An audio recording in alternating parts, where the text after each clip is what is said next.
ഓം ശ്രീ ഗുരുഭ്യോ നമ. ഓം ഗംഗണപതേ നമ.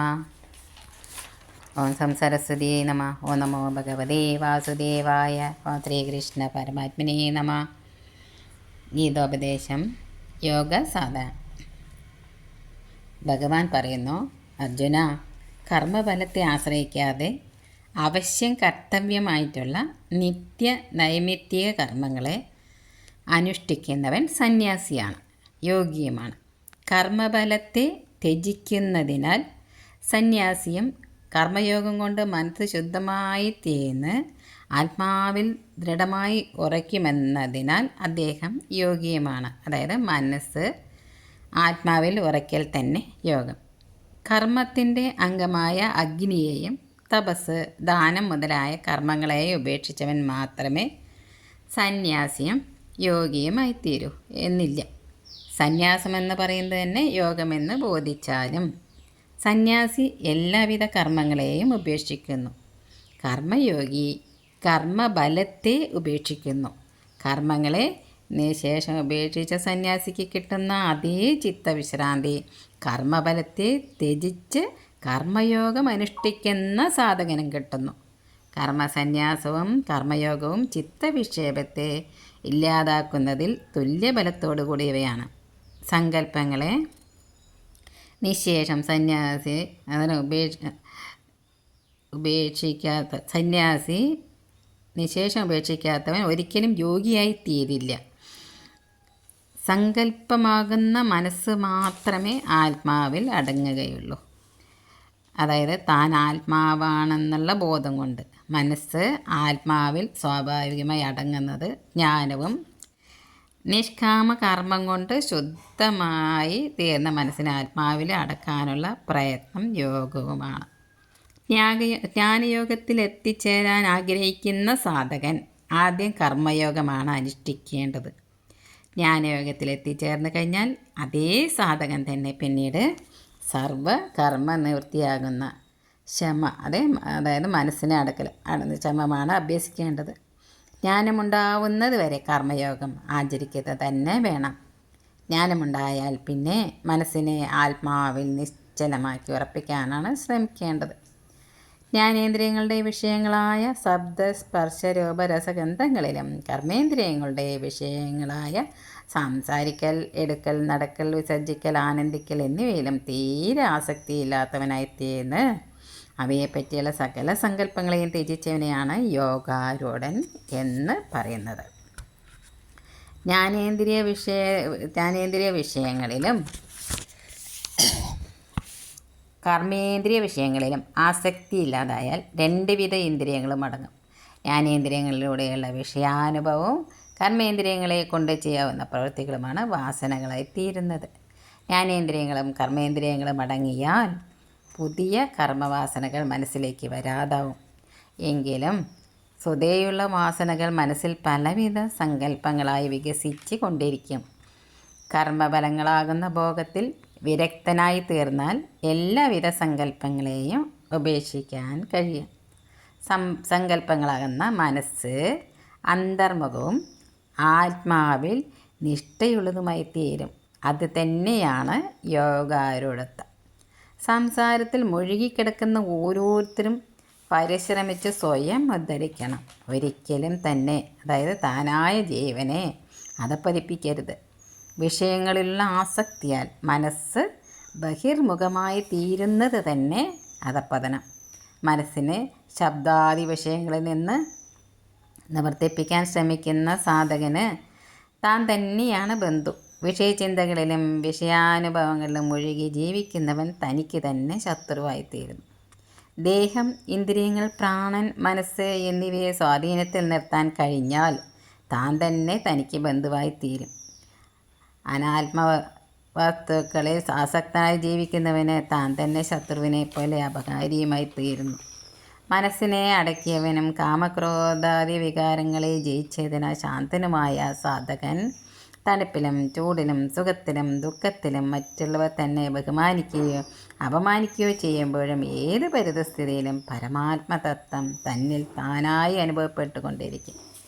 ശാസ്ത്രങ്ങൾ പഠിച്ചതിൽ നിന്നും ഗുരുപദേശത്തിൽ നിന്നുമുണ്ടായ താൻ ആത്മാവാണെന്നറിവാകുന്ന ജ്ഞാനവും അനുഷ്ഠാനത്തിലൂടെ താൻ ആത്മാവാണെന്ന് അനുഭവമാകുന്ന വിജ്ഞാനം കൊണ്ടും തൃപ്തനും നിർവികാരനും ഇന്ദ്രിയങ്ങളെ ജയിച്ചവനും സ്വർണം, മൺകട്ട, കല്ലവിയെ തുല്യമായി, അതേപോലെ ഒരുപോലെ നിസ്സാരമായി കാണുന്നവനുമായ മഹാത്മാവിനെ യോഗാരൂഢനെന്ന് പറയുന്നു. അപ്രകാരം യോഗാരൂഢനായി തീർന്ന ജ്ഞാനി പ്രത്യുപകാരം ഇച്ഛിക്കാതെ തനിക്ക് ഉപകാരം ചെയ്യുന്ന സുഹൃത്തുക്കളിലും തന്നെ സ്നേഹിക്കുന്ന മിത്രങ്ങളിലും തന്നെ കഠിനമായി വെറുക്കുന്ന ശത്രുവിനും സ്നേഹവും ശത്രുതയോ ഇല്ലാതെ ഉദാസീനരായി പെരുമാറുന്നവരിലും തനിക്ക് അപ്രിയം ചെയ്യുന്ന വിരോധികളിലും സജ്ജനങ്ങളിലും പാപികളിലും രാഗമോ ദേഷ്യമോ ഇല്ലാത്ത സമബുദ്ധിയോട് കൂടിയവനായതിനാൽ വിശിഷ്ടനാണ്.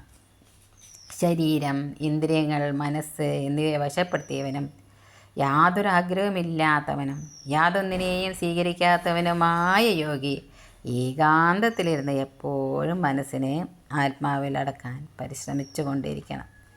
തനിക്ക് ഇരുന്ന് ധ്യാനിക്കാനായി ശുദ്ധമായ സ്ഥലത്ത് ഇളക്കമില്ലാത്ത ഒരു ഇരിപ്പിടം തയ്യാറാക്കണം. ദർഭപ്പുല്ല് വിരിച്ച് അതിന് മീതെ മാൻതോലും അതിന് മുകളിൽ ഒരു ശുദ്ധ വസ്ത്രം വിരിക്കുക. ഇരിപ്പിടം അധികം പൊക്കമുള്ളതോ വളരെ താഴ്ന്നതോ ആകരുത്. പ്രസ്തുത ഇരിപ്പിടത്തിലിരുന്ന ഇന്ദ്രിയങ്ങളുടെ പ്രവർത്തനത്തെ അടക്കി മനസ്സിനെ ആത്മാവിൽ നിശ്ചലമായിട്ട് ഉറപ്പിക്കലാകുന്ന ധ്യാനം പരിശീലിക്കണം. ധ്യാനിക്കുമ്പോൾ ശരീരം, കഴുത്ത്, തല എന്നിവയെ ഇളക്കമില്ലാതെ നിശ്ചലമാക്കി നീണ്ടു നിവർന്നിരിക്കണം. നാസികാഗ്രഹത്തിൽ ദൃഷ്ടി ഉറപ്പിക്കണം. മനസ്സിനെ ചിന്തകളെ അകറ്റി ശാന്തമാക്കി തീർക്കണം. ഭയത്തെ നിശേഷം അകറ്റണം. ബ്രഹ്മചര്യ വ്രതത്തിന് ദൃഢതയുണ്ടാകണം. മനസ്സിനെ അന്തർമുഖമാക്കി തീർത്ത് ആത്മാവിൽ ഉറപ്പിക്കാൻ ശ്രമിച്ചു കൊണ്ടിരിക്കണം. തൻ്റെ താനായി വിളങ്ങുന്ന പരമാത്മാവ് തന്നെയാണ് തൻ്റെ ലക്ഷ്യമെന്ന് എപ്പോഴും ഓർമ്മിച്ചു കൊണ്ടിരിക്കണം. ശബ്ദവിഷയങ്ങളെ ചിന്തിക്കാൻ അനുവദിക്കാതെ മനസ്സിനെ അന്തർമുഖമാക്കിയ യോഗി ആത്മാവിൽ മനസ്സിനെ നിശ്ചലമായി ഉറപ്പിക്കലാകുന്ന യോഗം എപ്പോഴും അഭ്യസിച്ചു കൊണ്ടിരിക്കണം. അങ്ങനെ അനുഷ്ഠിക്കുകയാണെങ്കിൽ ക്രമേണ മനസ്സ് ആത്മാവിൽ ലയിച്ചൊന്നായി തീരും. അതോടെ പരമശാന്തിയെ പ്രാപിക്കുകയും ചെയ്യും. അധികം ഭക്ഷിക്കുന്നവനും തീരെ ആഹാരം കഴിക്കാത്തവനും കൂടുതൽ സമയം ഉറങ്ങുന്നവനും ഒട്ടും ഉറങ്ങാത്തവനും യോഗം പ്രായോഗികമാവില്ല. മിതമായി മാത്രം ഭക്ഷിക്കുന്നവനും മിതമായി വ്യവഹരിക്കുന്നവനും മിതമായി ഉറങ്ങുന്നവനും മിതമായി ഉണർന്നിരിക്കുന്നവനും മിതമായി കർത്തവ്യ കർമ്മങ്ങളിൽ വ്യാപരിക്കുന്നവനുമായ സാധകന് ധ്യാനയോഗം പ്രായോഗികവും ദുഃഖനാശകവുമായി തീരും. സകലവിധ ആഗ്രഹങ്ങളും നശിച്ചതിനാൽ ചിത്തം ആത്മാവിൽ നിശ്ചലമായിട്ട് ഉറച്ചവനെ യോഗസിദ്ധനെന്ന് പറയാം. കാറ്റില്ലാത്ത സ്ഥലത്തെ വിളക്കിൻ്റെ നാളമെന്ന പോലെ യോഗം അഭ്യസിക്കുന്ന സാധകൻ്റെ ചിത്തം ആത്മാവിൽ നിശ്ചലമായി ഉറച്ചിരിക്കും. യോഗാനുഷ്ഠാനം കൊണ്ട് ചിത്തം നിശ്ചലമായി തീർന്നാൽ തന്നിൽ താനായി വിളങ്ങുന്ന ആത്മാവിനെ എപ്പോഴും ഓർമ്മിച്ചു കൊണ്ടിരിക്കും. അദ്ദേഹം എപ്പോഴും ആത്മാവിൽ ആനന്ദിച്ചു കൊണ്ട് കഴിയും. സൂക്ഷ്മമായ ബുദ്ധി കൊണ്ട് മാത്രം അറിയാൻ കഴിയുന്നതും സർവോത്കൃഷ്ടവും ഇന്ദ്രിയാതീതവുമായ സുഖം അദ്ദേഹത്തിന് എപ്പോഴും അനുഭവപ്പെട്ടുകൊണ്ടിരിക്കും. ആ അവസ്ഥയിൽ എത്തിച്ചേർന്ന യോഗിയുടെ മനസ്സ് ഒരു നിമിഷ നേരം പോലും ആത്മവസ്തുവിൽ നിന്ന് ചലിക്കില്ല. ഈ അനുഭവത്തെയാണ് ദുഃഖത്തിൻ്റെ കണിക പോലും ഇല്ലാത്ത യോഗമെന്ന് പറയുന്നത്. ശ്രേയസ്സിനെ ഉദ്ദേശിക്കുന്നവൻ അലസത കൂടാതെ എപ്പോഴും യോഗം അഭ്യസിക്കുകയാണ് വേണ്ടത്. ആഗ്രഹങ്ങൾ നാമ്പെടുക്കുന്നത് സങ്കല്പത്തിൽ നിന്നാണ്. അതിനാൽ സങ്കല്പങ്ങളെ നിശേഷം ഉപേക്ഷിക്കണം. അനന്തരം കാത്, ത്വക്ക്, കണ്ണ്, നാവ്, മൂക്ക് എന്നീ ഇന്ദ്രിയങ്ങളെ മനസ്സിൽ അടക്കണം. പിന്നീട് ധാരണയാൽ സ്വാധീനമാക്കിയ ബുദ്ധി കൊണ്ട് മനസ്സിനെ സാവധാനത്തിൽ ആത്മാവിൽ വിലയിപ്പിക്കാൻ പരിശ്രമിച്ചു കൊണ്ടിരിക്കണം. മനസ്സ് ആത്മാവിൽ നിശ്ചലമായി ഉറച്ചു കഴിഞ്ഞാൽ പിന്നെ യാതൊന്നിനെയും ചിന്തിക്കാതിരിക്കുകയാണ് വേണ്ടത്. കർമ്മവാസനകളെ കൊണ്ട് മനസ്സ് ചിലപ്പോൾ ചഞ്ചലമായി തീർന്ന് ആത്മേതര വസ്തുക്കളെ ചിന്തിക്കാൻ തുടങ്ങും. അപ്പോൾ ബുദ്ധി കൊണ്ട് മനസ്സിനെ വീണ്ടും വീണ്ടും ആത്മാവിൽ ഉറപ്പിക്കാൻ ശ്രമിച്ചു കൊണ്ടിരിക്കണം. രജോ ഗുണം നിശേഷം നീങ്ങി മനസ്സ് ശാന്തമായി തീർന്നാൽ വാസനകൾ നശിക്കും.